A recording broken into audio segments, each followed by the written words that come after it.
In this tutorial, we will show you how to remove and reinstall new gasket. To remove and reinstall the gasket, begin by grabbing one of the corner of the gasket and carefully pulling out. Be careful not to tear apart the gasket and pull evenly.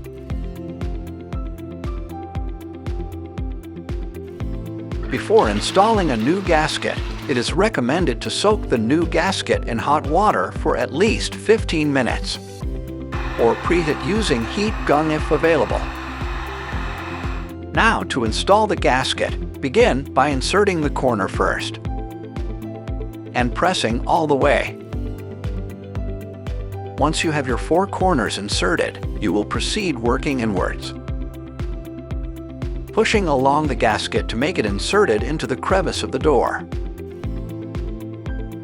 Make sure the gasket is fully snapped in and check along the edges. Make sure there are no open gaps or the gasket sticking out. If there's no open crevices along the edges, the gasket has been successfully installed. Thank you for watching.